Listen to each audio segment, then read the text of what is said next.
कहो नाथ अत विमल विवेका। ऐसी बात भी बताइए जो मुझे न पता हो, जो मैंने पूर्व की कथाओं में न सुनी हो।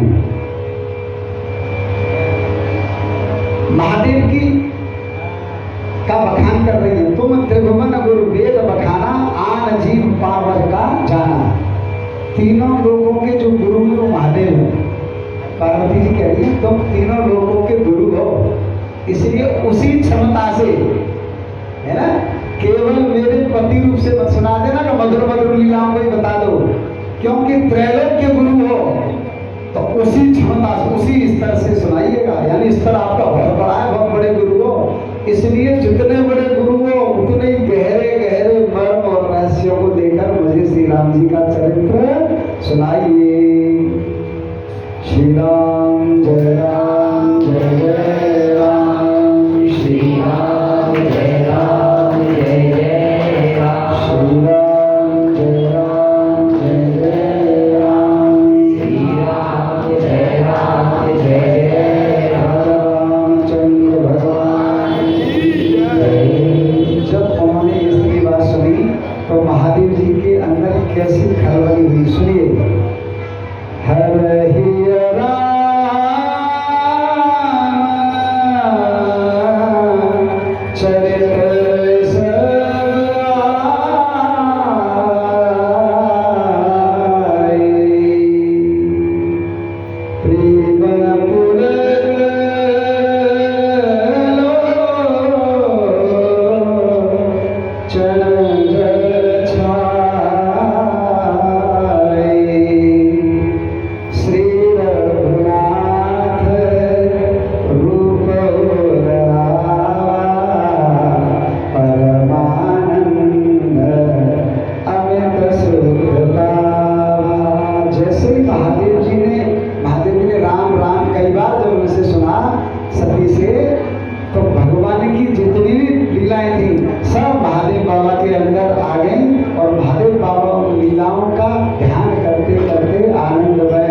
बाल रूप का ध्यान करके आगे की कथा की आज्ञा भगवान से मांगी है। त्रिपुरासुर का वध करने वाले शिव जी श्री रामचंद्र जी को प्रणाम करके आनंद में भरकर अमृत के समान वाणी में बोले, हे गिरिराज कुमारी पार्वती, तुम धन्य हो, धन्य हो, धन्य हो। तुम्हारे बहुत अच्छा प्रश्न किया है, तुम्हारी जिज्ञासा बहुत सुंदर है। अच्छा देखो, ये बात तो आपको जिका तुमने लीला कर रखी है जो बज रहा है। अच्छा दीपक, आपके बज रहा है, बड़ा बढ़िया सुना जी भजन जाते लग रही है कि हाँ कुछ भगवान को काम है। नहीं तो हमारी तो वाणी ऐसी ही कब हंस जाए। बहुत सारे लोग शिकायत करें कि डॉक्टर साहब तब को ऐसा लगा भगत जी की तरह बात कर रहे हो, फिर घिस के मैं ले आओ तो लौटाएंगे हंसी पे और लौट के अपने काम पहुंच जाता हो। तो जैसो आचरण है वैसी कथा है। तो जाते कुछ सही सब लोग इससे रोहित है, प्रिय रोहित जो ब्रदर में जाते वो भी यही करते हैं। तो बड़ा सही सा लग रहा है कि हाँ कुछ डॉक्टर सब का त्रिपुरासुर का वध करने वाले महादेव मन में बहुत आनंदित होकर भगवान राम की वंदना करके कथा कहने प्रारंभ हो रहे हैं और पार्वती जी की प्रशंसा कर रहे हैं कि तुमने बहुत सुंदर प्रश्न किया है, तुम बड़ी भाग्यवान हो, तुम बड़ी अच्छी हो, है ना। यद्यपि ये बात तो एक शराबी के लिए, जब दूसरों शराबी रात में कहते पौड़ा को जुगाड़ कर लाए तो बहुत ही बात क्या है ना। तू ही मेरा सच्चो यार, तुम हो तो वफादार तो तू ही है। लेकिन दोनों में भेद क्या है? भेद ये देवी होशा गुणोणमयी मम माया मरुत्या। भगवान की माया जैसी समझ में नहीं आती कैसी, है ना। तब भगवान की जो त्रिगुणमयी माया है उसमें ये जो सत्व के जितने भी कृत्य हैं वही सच्चे हैं, है ना। सत्व के जो कृत्य हैं वो वही सच्चे हैं, यानी सत्व के हाथ से सच्चे हैं। जैसे किसी से मजाक करी, चिकोटी नौची हंसी में, है ना, या माला उतार ले या चश्मा उतार लो प्रभु जी को हमारा और कछु दिख ना रहो। एक हास्य तो ये है और एक हास्य जगह चाचे तमाचे लगा के प्रसन्न रहेगा, देखना चाहता हूँ दूसरों का बढ़िया, उसी में आनंद आ रहा है ना दूसरे को। एक हास्य ये है, दोनों में भेद है। जो सात्विक हास्य वो काम में करते हैं, है ना। तो महादेव कह रहे हैं कि ये मैं बहुत प्रसन्न हूं कि तुमने ऐसा प्रश्न किया है भाई। प्रसन्न तो वो भी होता है कि जिसको बड़ाई की आदत होती है ना, उससे तुम बड़ाई चालू कर दो तो वो बहुत प्रसन्न हो।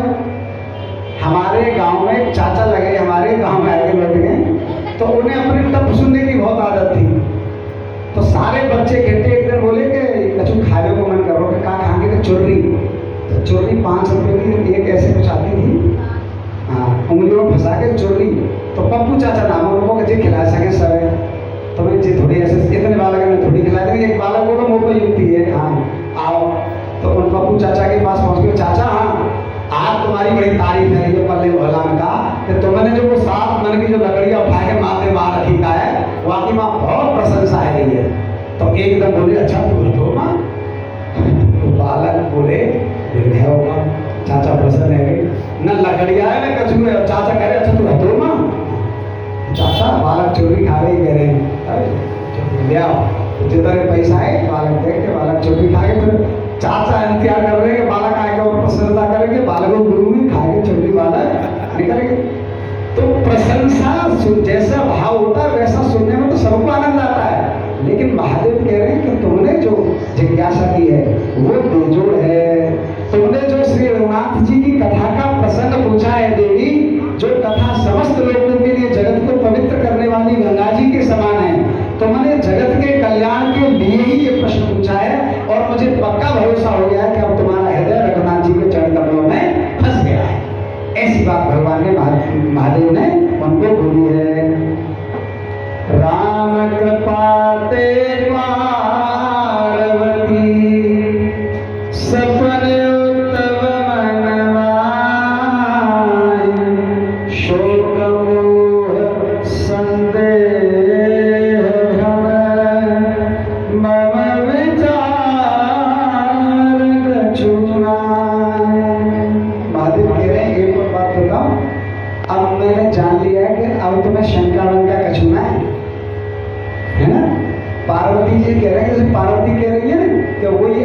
सगुण वही निर्गुण, उन्हीं की क्या लीला है। तो महादेव बाबा कह रहे हैं ज्यादा चालाक मत बनो, जी तो मैंने देख लो तुम्हारी आंखों में कि जब राम का नाम लेके लीला की बात कर रही है तो कैसा प्रेम उमड़ रहा है ना।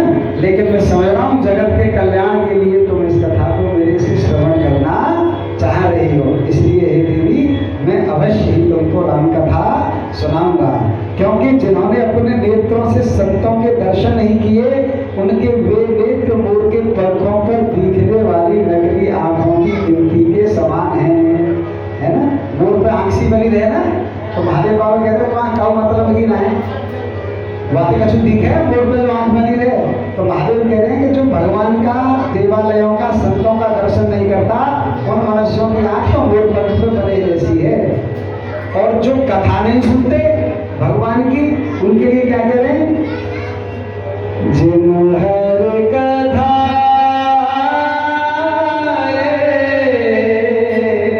सुनी नहीं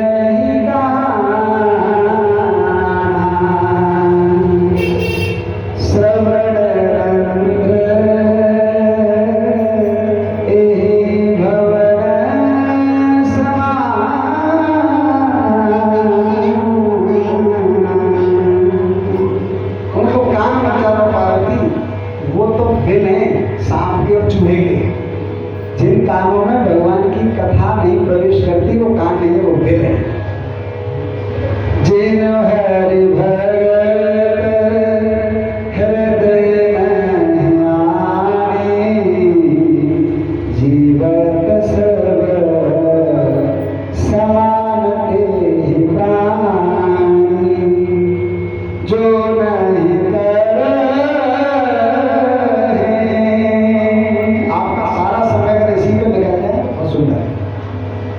आप बिल्कुल आकांक्षा मत करो कि कथा आगे बढ़े या कुछ सुनने को और मिले। जो आप सुन रहे हैं त्रिलोक में इससे ज्यादा बढ़िया और कोई बात नहीं है। महादेव भगवान की भक्ति की महिमा बता रहे हैं, इससे सुंदर दुनिया में कुछ नहीं है। इसलिए कोई आकांक्षा मत करो कि आगे क्या सुनने को मिले, यही में टिके रहे। क्या जो नहीं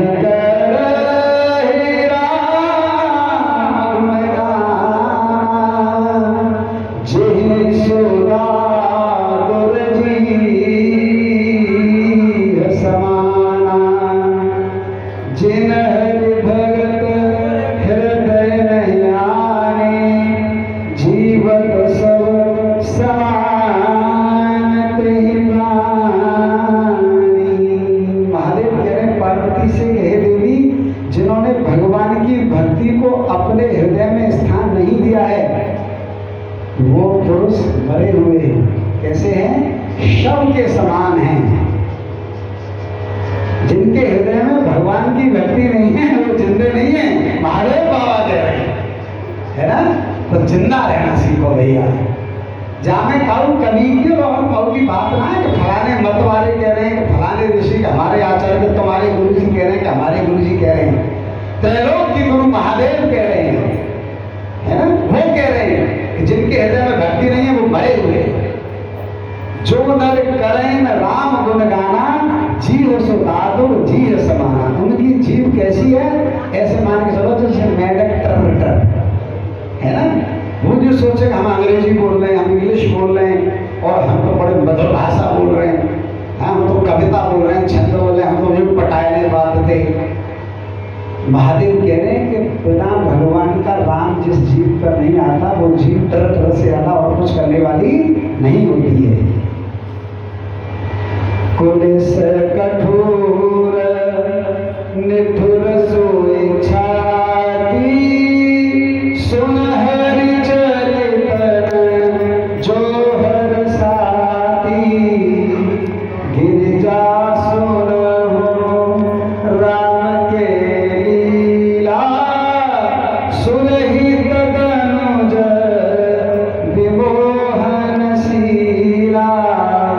और क्या बता रहे हैं, वह हृदय वज्र के समान कड़ा और निष्ठुर है, जो भगवान की कथा सुन के द्रवित और हर्षित नहीं होता। एक और आगे की बात कह रहे हैं कि सुन तो रहे हो, है ना। आए के बैठ के तुम ज्ञान ले लो, कथा सुने नहीं तो काम बिल सौंप दे जाएंगे। अरे ना बिल ना बनाने, हम तो काम नहीं रखने। अब आए के बैठ गए, है ना, आए के बैठ गए और स्वामी जी, महाराज जी, आचार्य जी का कह रहे हैं, चश्मा गोल्डन, भूरो कुर्ता और बढ़िया महादेव, और कहा कह रहे हैं कछु सलना है, पूछी का कहे तो कछु सलना है, कथा में कछु समझ में नहीं, कोई आनंद ही नहीं है, कोई हर्ष ही नहीं है, कोई रोमांच ही नहीं है। ऐसे हृदय को क्या कह रहे हैं, वज्र है, पत्थर है महादेव। और श्री रामचंद्र की लीला सुनो, वह देवताओं का कल्याण करने वाली है, देवताओं को तो विशेष रूप से मोहित करने वाली है। मोह किसको होता है जानते हो, मूड को मोह होता है ना। ऐसा कहेगा कोई कि ये बात कुछ समझ में नहीं, देवताओं को मोहित करने वाली है भगवान की लीला। इसमें मर्म ये है कि मोह सदैव मूड को होता है, कभी कभी हमें भी होता है, उस समय होता है जब हम मूड हो जाते हैं। जहां जहां मूड होते हैं वहां हमको मोह होता है, और जहां जहां हम श्रद्धावान ज्ञानी होते हैं, भगवत कृपा में होते हैं, वहां हमको प्रेम होता है। जिसमें हमारा प्रेम है ना, वहां भगवत कृपा है, बुद्धि है, और जिसमें हमारा मोह है वहां हमारी मूढ़ता है। तो महादेव कह रहे हैं भगवान की कथा संतों को हृदय में प्रेम जगाने वाली है और असंतों के हृदय में मूढ़ता पैदा करने वाली है ना, मोहित करने वाली है। राम कथा सुन धेनु सन, सेवक सब सुखदान, सत समाज सुर लोक सब, कौन सुने श्री जान। हे देवी कामधेनु के समान है, इसलिए कौन बुद्धिमान होगा जो इसको सुनना नहीं चाहेगा। राम कथा सुंदर करतारी, संशय बेहद उड़ावन हारी। राम कथा करे विपद उठारी, सादर सुनोगे राजकुमारी। हे देवी, जिस कथा को आप सुनना चाह रही हो वो वैसी ताली है जैसी बजाने से खाना के पक्षी उड़ जाते हैं, और कलयुग से तारने वाली है। इतना तो लाभ मिल ही जाए हमें, जैसे टेढ़े मेढ़े हम बैठे हैं, है ना, महादेव बाबा ही कह रहे हैं क्या बात है। तो इतना तो गौरव सब लोग अपने मन में रखेंगे कि भैया चाहे कैसे भी सुनी, थोड़ी बहुत सुनी, और ये कह रहे हैं कलयुग से पार करने वाली है, महादेव बाबा कह रहे हैं। तो ये बात तो हमारे लिए भी लागू हो रही है ना। इसी बात पे श्री राम जय राम जय जय राम, श्री राम जय राम जय जय राम, श्री राम जय राम जय जय राम, श्री राम जय राम जय जय राम, श्री राम जय राम जय जय राम, श्री राम जय राम जय जय राम, श्री राम जय राम जय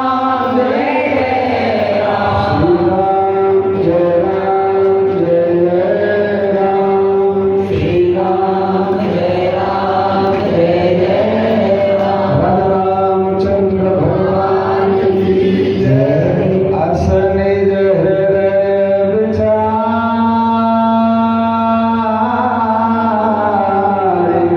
तज संशय भज राम पदे। सुनो गिरिराज कुमार,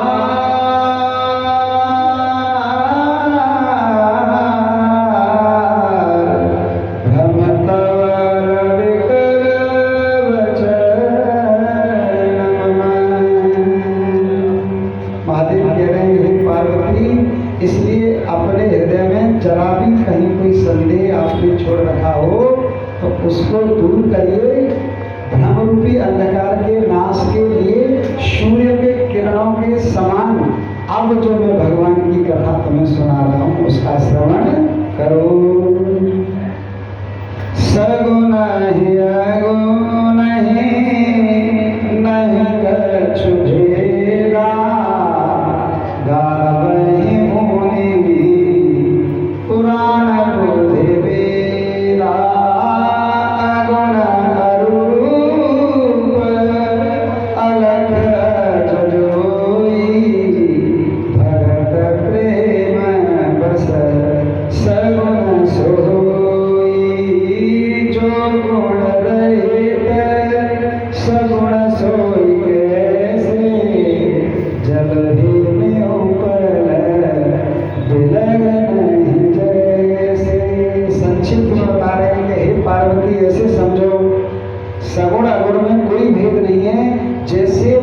पानी का तो कोई आकार नहीं है, निर्गुण है पानी तो, है ना। गिलास में डाला गिलास का आकार ले लिया, लोटे में डाला लोटे का आकार लिया, कटोरे में डाला कटोरे का आकार ले लिया, तो पानी का तो कोई आकार नहीं हुआ, है ना। जिसको पकड़ा उसी का आकार बनेगा। लेकिन यदि उसी पानी की बर्फ जमा दी तो जैसे जमाओगे वैसे ही आकार रूप में दिखती है। ठीक महादेव और पार्वती भगवान राम वैसे ही हैं, है ना। सगुण अगुण, जो जिस दृष्टि से भगवान को देखता है उसी दृष्टि से है। सगुण अगुण नहीं कछु भेद, कोई भी भेद नहीं है। और भगवान की महिमा कह रहे हैं, राम सच्चिदानंद दिनेशा, नहीं मोह निशा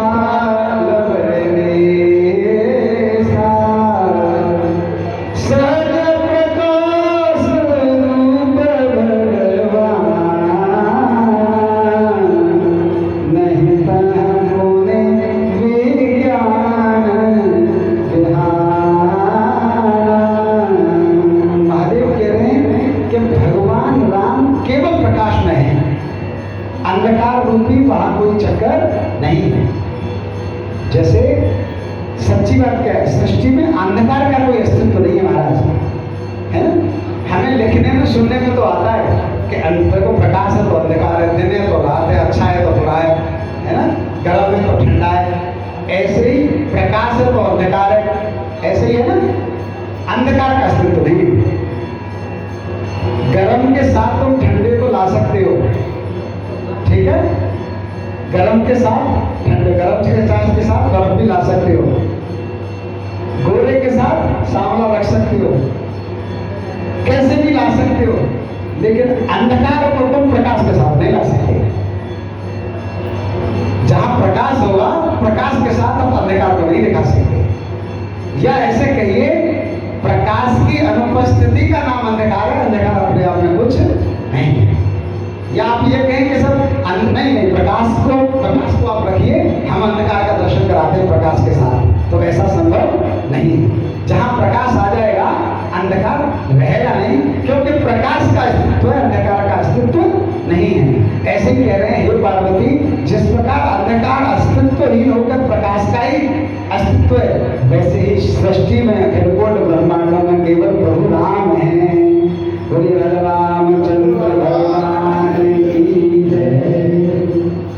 पुरुष प्रसिद्ध प्रकाश निधि प्रकट परावरनाथ,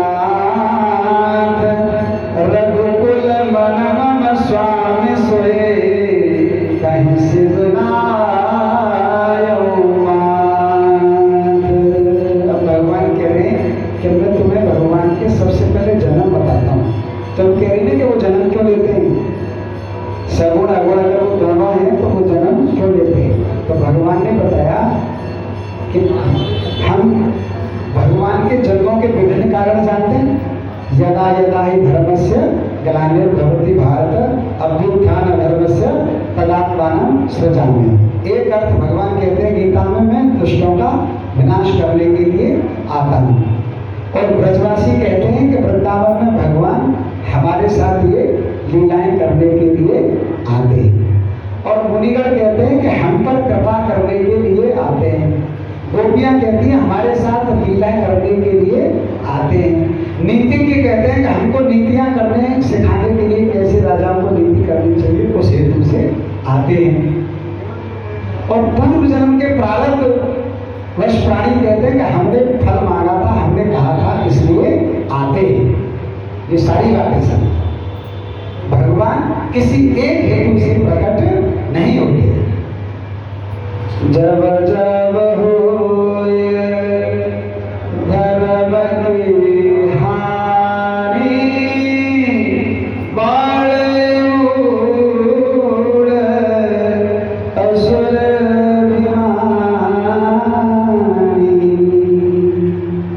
धर्म से वाली बात है। लेकिन केवल इस हेतु से भगवान प्रकट नहीं होते। भगवान के प्रकट होने में बहुत कारण होते हैं। तो वो कह रहे हैं राम ने जन्म क्यों लिया, इसको सुनिए।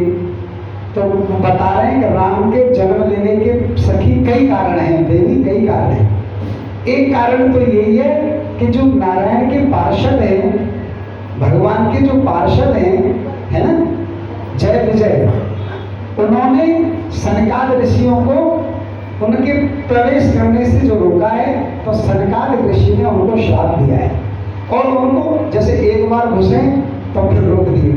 फिर उन्होंने प्रतीक्षा की थी, है ना, भगवान विष्णु से मिलने जा रहे थे सनकाद ऋषि, तो जब जा रहे थे तो उन्होंने रोक दिया, करो, तो वो पीछे हो गए, तो कोई बात होगी, वेट किया उन्होंने, फिर आगे गए तो फिर उन्होंने रोक दिया। सनकाद ऋषि फिर प्रतीक्षा की और फिर जब प्रवेश करने लगे तो उन्होंने टोक दिया, करे आप अंदर नहीं जा सकते। तब शनकादिक ने उनको श्राप दिया, क्योंकि 3 बार रोका तो 3 बार के जन्म का श्राप दिया, जाओ तो भूल होकर राक्षस बन जाओ। उन्होंने दंडवत की कि हमारी तो कोई गलती नहीं, हमें तो पता नहीं था कि आप इनके खास आदमी हो भगवान के। तब उन्होंने कहा कि 3 बार तुमको पृथ्वी पर राक्षस कुल में जन्म लेना पड़ेगा। तो हे सती, पहला जो कारण था वो हिरण्याक्ष और हिरण्यकश्यप। दूसरा जो कारण है उसमें श्री राम के जन्म का हेतु है रावण और कुंभकर्ण।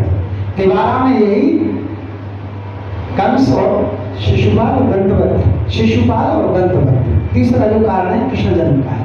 तो सखी देवी को बता रहे महादेव के जो दूसरा कारण है, दूसरी जो वजह राक्षस बनने की, उस हेतु से भगवान ने जन्म लिया।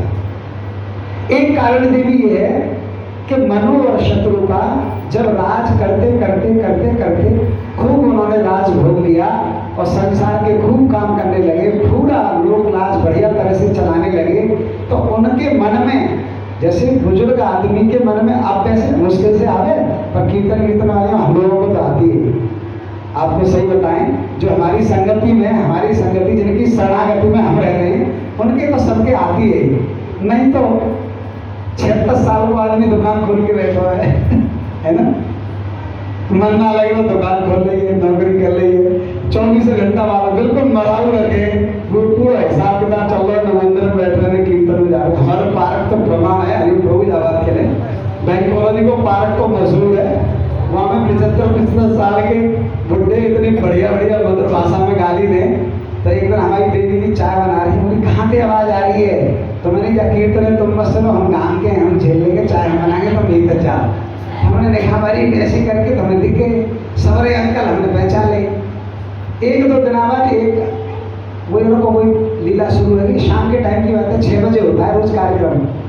तो जब दोबारा लीला हुई तो हमने कि आज रुक तो जाए नहीं, तो हम और ऊपर की छत पर गई। तो मैं अंकल जी राधे राधे। हाँ, तो मैंने कि माइक लगा ले करो, जो वार्ता कर रहे गाँव में माइक लग जाए तो पूरी कॉलोनी में सब बच जाए कि बुजुर्गों का आवाज कर रहे हैं, है ना। बात कैसी कर रहे हैं पता? फलाने की बहू है, चटक की धोती और 75 साल की। तो हमने ऊपर से जब गई तो उन्हें बहुत शर्म आई, है ना, शर्म आई। तो वो हमें एक तो उन्होंने हमारे कीर्तन में भी शामिल होता, हमने कहा भी महाराज धीरे धीरे कर ले करो, अकेले कर ले करो, इतनी जोर से बोलो। मैंने हमने जमा रहा, हम डर पे गए, क्योंकि पुराने जमाने में राइफल बंदूक वाले रहे। हाँ, हमारे गांव के पड़ोसियों की सब हिस्ट्री मालूम है, लोग उनको राइफल बंदूक वाले रहे। तो मैंने ऐसा बनाया कि हाँ बेटा बताओ डॉक्टर कहाँ सवाल क्या हो। तो मैंने कि हमारी पत्नी ने सुन ली, तो हमारे हमने आपको कह रही, मैंने कि धीरे धीरे है जब। तो झिझक के मारे वो जाते पल्ले कोने पे बैठे लगे। पार्क बहुत बड़ा है कॉलोनी का, पल्ली साइड। लेकिन भरोसा हमें ये है कि लीला अभी कोई चलती होगी जरूर, है ना। तो मनु जी को बुढ़ापे में ये एहसास हुआ क्या कि मैंने सारी सृष्टि भोग ली है, लेकिन तब नहीं किया भगवान के लिए जैसा करना चाहिए।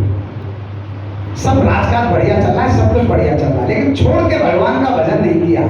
विधान यही है शास्त्र का कि छोड़ के भजन करो। अब इसमें ये विधान नहीं है कि तुम्हें कोई लगेगा छोड़ के कोई अलग से कोई जगह मिल जाए, नहीं, मिल जाए तो अच्छा है, और नहीं मिले तो घर में छोड़ दो, घर को, है ना। आप ये मान के चलो कि मैंने घर छोड़ा है या नहीं छोड़ा है, लेकिन ये गारंटी है कि घर ने तुम्हें छोड़ दिया है, ऐसी गारंटी आप मान लो। तुम मुझे कहो तो बहु बालक होते या घर वाले प्रेम करता है, यही गड़बड़ है। तुम करता को ना कर तो जाए, छोड़ो। तुमको ये पक्का कर लेना है कि जिस सब वो दिखा रहे हैं, मेरी पेंशन ले रहे हैं, मेरा पैसा ले रहे हैं, मेरे बनाए हुए घर में रह रहे हैं, जहाँ मुझे रोटी पानी मिल रही है, इन्होंने फिर वो प्रेम ना करे। और जो कल मरूँ सो मैं आज कोई सब्जी गर्म ना फॉर्मेलिटी आप काट सकते हो, पूरी कचौड़ी उड़ेगी तो वो आप पीटर से आएगा सब बराबर ले जाओ, है ना। ये बात बुजुर्ग को जान लेनी चाहिए जो सच है। ये सबके साथ होगा, हमारे साथ भी वो सबके साथ ही होगा। ये क्या कि हम कोई इतना अच्छा आचरण कर जाएंगे कि हमारी संतान ये आकांक्षा लगेगी कि शतायु रहे, आजीवन जीवित रहे, ऐसा नहीं है। जिन पर धन नहीं है वो ये चाहते हैं कि बड़ा मतलब भट्टी खराब कर लागे, हमारे लिए पैसा ना जाके खा देना है। जिन पर धन है उनकी आकांक्षा है कि जब मरे को तभी तो जाए, भोगे नहीं जब तक तो जी को बंटन चले, है ना।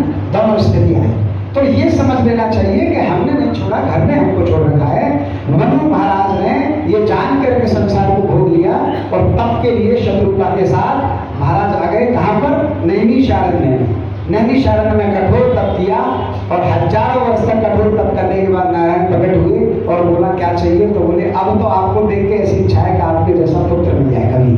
तो भगवान ने कहा कि मेरे जैसा अखंड कोटि ब्रह्मांडों में कोई नहीं है मनु महाराज, मुझे ही आना पड़ेगा, ठीक है, मैं आपके यहाँ पुत्र बन के आऊँगा। तो महादेव कह रहे हैं सती भगवान के जन्म का दूसरा कारण ये है कि भगवान मनु शत्रुपा के तपस्या की वजह से आए।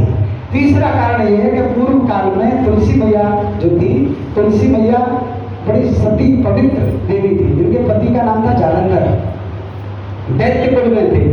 लेकिन तुलसी के सतीत्व में इतनी क्षमता थी, है ना। अनुसुईया की कहानी तो आपने सुनी होगी, जैसे अनुसुईया की लीला वैसे ही तुलसी मैया की लीला है। पति जो जालंधर था, तुलसी मैया भगवान के भजन पे बैठ जाती थी और जालंधर युद्ध करने जाते थे, कोई परास्त नहीं कर पाता था क्योंकि उनका सतीत्व इतना तगड़ा था। और हाहाकार बच गई देवलोक में। अंत में महादेव को युद्ध करने आना पड़ा और महादेव भी नहीं जीत पाए। और महादेव समझ गए, देवताओं को महादेव ने बता दिया कि अगर मैं भी नहीं हरा पाया हूं तो निस्संदेह इसकी पत्नी नारायण का भजन कर रही है और पूर्ण सतीत्व में बैठी हुई है, इसको कोई जीत नहीं सकता। तो नारायण की शरण में गए सारे देवता महादेव, कुछ उपाय करो। तो बोले जो उपाय वो कर रही है उसका खंडन हो तो बात बन सकती है। तो सब देवता घबरा गए कि महाराज इतने सतीत्व तो सब भंग हो जाएंगे, भस्म हो जाएंगे। तो भगवान ने ये निर्णय लिया कि ठीक है, ये कलंक मैं ही अपने ऊपर लूंगा। नारायण गए और तुलसी मैया के सतीत्व को भंग किया। जब उनको पता लग गया कि उन्होंने मेरा सतीत्व भंग किया है तो उधर जालंधर की मृत्यु हो गई, है ना। और उधर तुलसी मैया ने श्राप दे दिया कि आप भी ऐसे ही मानव रूप में जन्म लेकर एक बार परेशान रहोगे। हे देवी, भगवान राम के जन्म का ये तीसरा कारण होगा। और देवी भगवान राम के जन्म में एक चौथा कारण हो है, वो है नारद मुनि का श्राप। तो देवी ने कहा कि मेरे गुरु के लिए, मेरे गुरुदेव ने, नारद जी कौन है? सती मैया के गुरु। तो उनके लिए मेरे गुरु ने श्राप कि क्या श्राप दिया? तो बोले पहले उनकी कथा सुनो। कथा उनकी ये है कि एक बार नारद जी ऐसी विचरण करते करते, है ना, हिमालय पर्वत पर जा रहे थे। तो उन्होंने देखा कि पर्वत की स्थितियां बहुत अनुकूल हैं, यहाँ तो भजन करने में बहुत आनंद आएगा। तो नारद जी भगवान का भजन करने बैठे और क्योंकि नारद जी टिकते नहीं है कहीं और वहां भजन करने बैठ गए, ये बात देवताओं को हजम नहीं हुई कि नारद जी जो 2 घड़ी से अलग कहीं टिकते नहीं है, वो भजन पे क्यों बैठे। तो देवताओं को संशय हो गया कि कहीं हमारे राजकाट को छीनने के चक्कर में तो नारद जी नहीं बैठ गए, है ना। तो देवता, देखो देवताओं की स्थिति क्या है। हम सब देवों का पूजन करते हैं तो उनको करना ही करना है, लेकिन सब भगवान के अधीन है। यदि आप राम कृष्ण का पूजन करते हो और देवता इधर से इधर, है ना, सब अंटी में रहते हैं। तो महादेव बता रहे हैं, माँ हे माँ, तुम्हारे नारद जी का ये तपस्या जानकर देवताओं को लगा कि हमारा राजकाज छीनने के चक्कर में, तो देवताओं ने कामदेव से कहा कि इनकी तपस्या भंग करो, नहीं तो ये बवाल डाल देंगे, क्योंकि ये कोई मांगेंगे पक्का स्वर्ग। तो कामदेव ने बहुत सारे प्रयास नारद जी को तपस्या से उठाने के किए, लेकिन नारद जी की तपस्या कामदेव भंग नहीं कर पाए। नारद की जब स्वयं समाधि खुली तो नारद को ज्ञान हुआ विगत सूत्रों से कि तुमको कामदेव तुम्हारी साधना को भंग करने आए थे और वो तुम्हारी साधना भंग नहीं कर पाए। तो जब उनको ये बात पता लगी तो पहले तो उन्होंने कामदेव को बुलाया, कहने हमारी तपस्या भंग करी, तो कामदेव ने दंडवत किए नारद जी को, प्रभु क्षमा करिए, देवताओं के कहने पे ये बात की, पर मेरी दृष्टता को क्षमा करिए। तो नारद जी ने कामदेव को तो अवहेला दे दिया, कोई बात नहीं, जाओ हमसे पंगा मत लेना, हमारी तपस्या भंग करके है। फिर जब नारद जी आगे बढ़े तो नारद जी ने सोचा कि जाने तो महादेव की तपस्या भंग कर दी, शिव जी के बाण मार के त्रिनेत्र खुलवा दिया था और मेरी तपस्या भंग नहीं कर पाया। अरे भाई, तो सबसे पहले शंकर जी के पास ही गए कि महादेव बाबा क्या, कि कुछ नहीं आप आए, बस तपस्या से तुम्हारे पास ही आए। कहते तो मुनि आए कैसे? कि नहीं कुछ नहीं, ऐसे कहते कोई तो कारण है। कि कारण ये है कि अभी तपस्या में बैठे थे तो कामदेव आए, तो कुछ नहीं आए, उन्होंने अपना बहुत प्रयास किया है ना, उन्होंने बहुत ट्राई की हमें जो है उठाने की, तपस्या से चले गए बेचारे। महादेव बोले अच्छा हाँ, आपकी तपस्या भंग नहीं कर पाए? नारद जी बोले नहीं महाराज, जैसे तुम्हारा त्रिनेत्र खुलवा दिया था ना, ऐसे ही हमारा नेत्र खुलवाने के चक्कर पर हमारे तो कोई नृत्य है ना महादेव बाबा, तो बेचारे लौट गए, हमें नहीं जगा पाए। तो महादेव बाबा बोले कि सुनो, ये बात आपने हमें तो बता दी, पर इसे गुप्त रखो नारद मुनि, किसी को बताओ मत, क्योंकि देखो तुम तो हमसे ही बड़े तपस्वी हो गए और त्रिलोक में सब जगह ये बात विख्यात है कि महादेव बाबा सबसे बड़े भजनानंदी है ना। तो तुम ये बात किसी और को मत बताना, हमें तो बताई, लेकिन नारायण को मत बता देना इस बात को। अब नारद जी को लगा कि महादेव बाबा की कुर्सी खिसक गई दिखे, क्योंकि महादेव बाबा को लग रही है कि इनसे बड़ा नाम मेरा हो जाएगा, इसलिए नारद जी पहले तो भगवड़ कर रहे थे। फिर जैसे उन्होंने कहा नारायण के पास मत चले जाना, चलो नारद जी नारायण के पास चले गए और नारायण को जाके कि ऐसे ऐसे ये सब घटना घट गई। तो नारायण ने बोला कि अच्छा हाँ, अरे मान गए, ये तो बहुत बड़ी बात है। तो नारद जी बोले कि सब आपके चरणों का प्रताप है, देखो हम तो आपको ही भजन करें, किसी और का भजन तो कहते नहीं। नारद जी क्या करते हैं? नारायण नारायण श्रीमन नारायण नारायण नारायण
उस सुंदर नगर में एक राजा की पुत्री का स्वयंवर सजा हुआ है। और जब स्वयंवर की बात देखी नारद जी ने, तो जैसे सब जगह कल्याण करने चले जाते थे, वैसे ही नारद जी वहाँ पर गए और राजा ने बड़ा सत्कार किया, ऊंचे आसन पर बिठाया और बताया कि आज मेरी बेटी का स्वयंवर होने वाला है और हे नारद जी, मैं अपनी पुत्री को बताता हूँ, बुलाता हूँ जरा इसके हाथ की रेखा देखकर बताइए कि इसका क्या भविष्य है। और नारद जी ने उस कन्या का हाथ देखा तो उस हाथ की रेखा में क्या लिखा हुआ था कि जो इसका पति होगा वो अजर अमर होगा, वो त्रिलोक में सबसे ज्यादा वैभवशाली होगा, वो निखिल कोटि ब्रह्मांडों का स्वामी होगा और वो सबसे ज्यादा ऐश्वर्यवान, धनवान, बलवान, रूपवान होगा। जब नारद जी ने ऐसी रेखा देखी तो नारद जी कहाँ विषयुक्त हो चुके।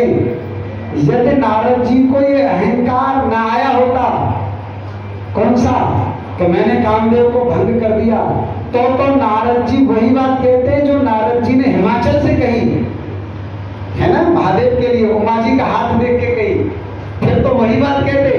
लेकिन यहाँ नारद जी अहंकार में, यानी नारद जी में मैं आ गया है, जो तू है वो वाली बात निकल गई है। तो फिर नारद जी के अंदर क्या लीला हुई, ए अवसर चाहिए परम शोभा रूप विशाल, जो लोक रीझे कोरी तब मेरे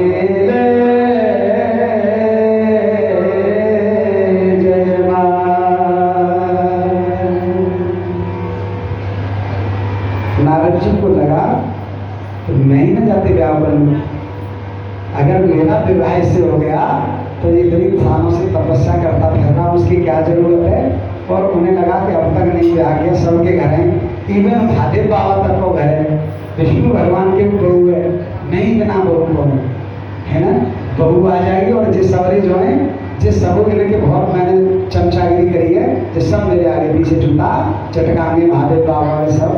लेकिन फिर उन्होंने सोचा कि इतना सुंदर पुत्री है ये, इसका इतना सुंदर, मैं तो मुनि हूँ, तो दिमाग में आई कि त्रिलोक में सबसे ज्यादा सुंदर तो वही है जिनके पास से मैं आ रहा हूँ। सबसे ज्यादा सुंदर कौन है, नारायण है, भगवान गोविंद सबसे ज्यादा सुंदर है। हरि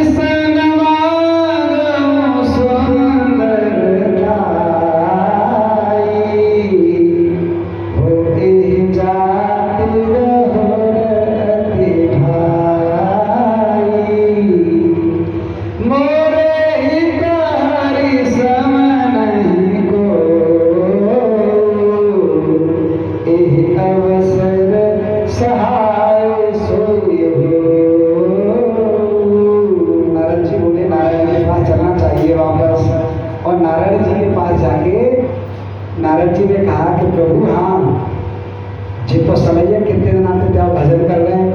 भगवान बोले हाँ, और आपको जेरूसल हुई कि हमने आज तक तुमसे एक मुट्ठी अनाज ना मांगो हाँ, और जो बुलाए जो ना मांगी न जो करताल कबू तोड़ के लेके एक नई करताल मंगा लो हाँ, कबू भंडारो ना खाओ हाँ, लेकिन आज कुछ इच्छा हो रही है मांगने की। भगवान बोले बोलो नारद जी क्या चाहिए। तो बोले जैसे सुंदर आपका ये रूप है वो रूप आप मुझे दे दो। भगवान समझ गए है ना कि ये जो है वहाँ घूम आए, लली के पास ही घूम आए, लली इनके दिमाग में घूम रही है, मुझे भजन सब भूल गए। इसीलिए हमारी सनातन संस्कृति में एक बहुत वैसी तीखी बात कही जाती है जिसका लोग बहुत विरोध करते हैं, मतलब सेकुलर और जो युवा पढ़े लिखे, अरे साधु क्या भेद करे और स्त्रियों से, है ना।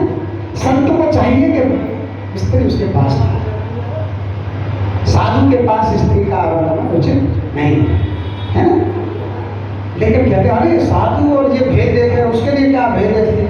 इसी लीला की वजह से शास्त्र कहता है कि साधु के पास स्त्री न जाए, दूर से ही प्रणाम करे, साधु के दंडवत चरण बंदन दूर से ही माताओं को करना चाहिए, विरक्त को सन्यासी। भगवान समझ गए। लेकिन नारद जी का सारा चीज देखने के बाद एक बात नारद ने ऐसी कह दी, उससे बड़ी संसार में कोई बात होती नहीं, और भगवान को सबसे ज्यादा वही बात पसंद आती है। नारद जी बोले जय वेद हो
बढ़ती जाती है, उसकी आकांक्षाएं जाती, जैसे हम बिहारी जितनी बार जाए उतनी बार ही कछु न कछु नयो अब कीजिए, व्यवस्था कीजिए, अब कीजिए। कहीं भी जाओ भगवान की भक्ति में हमारे साथ समस्या क्या है, पल पल जो कुछ हमारे गृहस्थ में समस्या आती जा रही है उसका निवारण हम मांगते जा रहे हैं।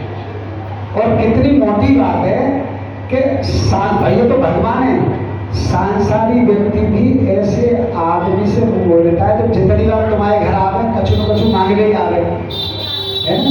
कोई पड़ोसी से कोई चीज जब आवे तभी क्या अगले कटोरी तेल दे दो, तुम्हारी झाड़ू कहाँ झाड़ू दे दी हो, नहीं कूलर दे दी हो, रिश्तेदार आ गए इतना कूलर चाहिए, अगले दिन आप छोड़ दे, जब आवे जब मांगने ही आवे तो तुम्हें कैसे देंगे, है ना। ठीक है, तो जब भगवान को भी लगता है भक्ति तो खूब करें, यानी जो तुम्हारे पास आएगा दरवाजा खोल के ही तो करेगी, ही आएगा फलानी चीज चाहिए, कितनी ही कर लो, कितनी गुणगान कर लो, जो क्रिया है, क्रिया क्या है, मांगना। हर बार एक बार दो बार तीन बार देने के बाद फिर आपको क्या लगेगा कि तू दाम फाम मत खा रहे, जल्दी जितना का क्या चाहिए खा ले जाए लेकर। ये स्थिति भगवान की ऐसे सका भक्त के साथ हम भी पूरे जीवन कुछ न कुछ ये तो श्रेष्ठ युक्ति क्या है, यही विधि हो ना बोला। हे भगवान तुम जानते ही हो कि काय में फायदा है, हमारा फायदा काय में तुमसे ज्यादा कौन जानता है प्रभु, वही करो, है ना। तो नारद जी ने बस इतनी सी बात अपने पूरे भजन के प्रताप में केवल ये शेष बात रहेगी, वरना तो पूरा ही नाश था, सारा नाश मांग लिया, है ना। भगवान का रूप मांग रहे हैं पूरा एकदम उल्टी बात, केवल एक बात अच्छी कह दी कि ऐसा करो जिससे मेरा कल्याण हो जाए, है ना। तो भगवान ने ठीक है तथास्तु, और नारद जी प्रसन्न होकर लौटे। वहाँ जाके देखे तो बीच सभा में कि कहाँ है चोरी की तो एकदम सीधे जाके चोरी के सामने लगा के तन के बैठ के मामला चश्मा चश्मा लगा के कि अब क्या तो मामला सेट है, नारायण का रूप है। और सवरे महात्मा बाकी जो राजा उनको देखे तो जिन तो बेचारे वहाँ लटका के जाने वाले हैं, और जो कन्या तो हमें ले जाएंगे। अब क्या हुआ, जब कन्या आने लगी नारद जी की तरफ, बाकी सब राजाओं को छोड़ छोड़कर जो जो कन्या आती जा रही है, नारद जी को लग रहा है कि भाई किसी के गले में क्यों डाल देंगी, जब नारायण के स्वरूप वाला यहाँ बैठा है, वर सुंदर जज के मामला, है ना। अब नारद जी पूरा डर मैंने लगी हुई सेंटिमेंट से बढ़िया मामला है, नारायण जगह। तो नारद जी के पास जब वो आई तो नारद जी ने ढंग से फिर तो निगाह नीचे कर ली, भाई निगाह मिलाना सही नहीं है, क्यों निगाह मिलाओ, जो अपनी होनी है कल के तो फिर निगाह मिलाएंगे। जब नारद जी ने नीचे निगाह डाली कि डाली दी, देखी बहुत देर में डाली नहीं माला, तो नारद जी देखी कहाँ गई, तो बोली थी तो निकल गई, निकल गई। तो नारद जी ने देखा कि रानी कन्या उधर गई, एकदम कूद गए नारद जी, पलंग पहुँच गए एकदम ठाड़ दोबारा से सेट वेट से करने लगे। कहा बात है पहले देखी नहीं कि आँख नीचे नहीं तो जावा कर रही थी, तो नारद जी ने खोल के मुस्करा के आओ रानी सखी आओ। लेकिन सखी ने जब नारद जी ने नेत्र मिलाई तो सखी ने नेत्रों में क्रोध प्रकट कर दिया। जब नारद जी को कन्या के राजकुमारी के नेत्रों में क्रोध नजर आया तो उनकी बात खटखटी करे, खाई बात पर नाराज है, शायद आचरण गलत कर दिया, उठ के नहीं आना चाहिए। नारद जी कूद के आगे नहीं बैठेंगे, दोबारा करे गलती कर दी इसलिए नाराज हो, नहीं बैठना चाहिए, यहीं आएगी डाल में। मालूम पड़ा कि देखा कि सारे राजाओं में किसी ने नहीं डाली, एक राजकुमार आ रहे हैं दूसरे प्रदेश के हैं, उनके गले में माला डाल दी, उनके गले में माला डाल दी। तो नारद जी के सामने ये लीला घटित हुई कि इनके गले में डाल दी और ये हाथ पकड़ के सब राजाओं के सामने ले जा रहे हैं। और नारद जी भी पीछे पीछे थोड़ी दूर तक तो चले थे, तो ले वो हमारा काम हो गया, हमको कोई सब सभी भाई भाई नारद जी ने देखी कि जितना देखा गई तो गुस्सा से नारद जी को भगवान पर नहीं आ गई कि जीवन में एक बार बढ़िया चीज मांगी कोई लोग कर देते, है ना। उनको क्या पता हो बेचारा रूप बढ़िया क्या होता है, उन्हें समझी सब ओरिजिनल माल है, जी लोकल नकली दे दो दिखे, ये कुछ ओरिजिनल। ये बात कह के नारद जी क्रोध में वापस ही हो रहे थे कि शिव जी के गण तो थे, वो बोले कि बाबा हाँ क्या ब्याह ना लो, हाँ तो बोले कि त्योहारो ब्याह, हाँ क्या, हाँ कह रहे तरस खाओ लाली पे, तुम्हारा ब्याह कर लेते तो बेचारी ब्याह करने की नहीं बच जाती। हे मूर्ख क्या कहता है, करे मूर्ख कछु ना कह रहा, मूर्ख बिल्कुल सही कह रहा है, नहीं करना तो देखो कैसा है। तो नारद जी बोले क्या बदतमीज थे, बोला अरे तमीज थोड़ी बहादुर से कहिए मैं अपनी शकल देखो कैसे करो, जाए हम नहीं झेल सके क्योंकि हम शिव जी के संग रहते हैं। तो ऐसी शकल वाले कुत्ता बिल्ली वानर बालू है ना रीछ और जो सांप कीड़ा बिच्छू कातर कतीरा ये सब हमें देख के आ रहे थे, साधारण मनुष्यों को नहीं। कहाँ चले आए तो मैंने बड़े सभ्य लोगों की सभा में। जब शिव जी के गणों ने ये बात की तो नारद जी ने दौड़ लगाई और बराबर के सरोवर में अपना मुख देखा और मुख में देखा कि बानर स्वरूप। जैसे ही बानर स्वरूप देखा तो क्रोध से भरकर नारद जी ने भगवान को श्राप दिया कि हे नारायण, मेरे साथ स्त्री के लिए जो छल किया मुझे तड़पाया है, मैं तुमको श्राप देता हूँ कि तुमको मनुष्य बनना पड़ेगा और स्त्री के लिए तड़पना पड़ेगा, और जिस रूप को आपने मुझे प्रदत्त किया है इस रूप के बिना तुम्हारी कोई बात नहीं बनेगी। तो महादेव बाबा कह रहे हैं कि हे सखी, भगवान के अवतार का ये चौथा कारण है।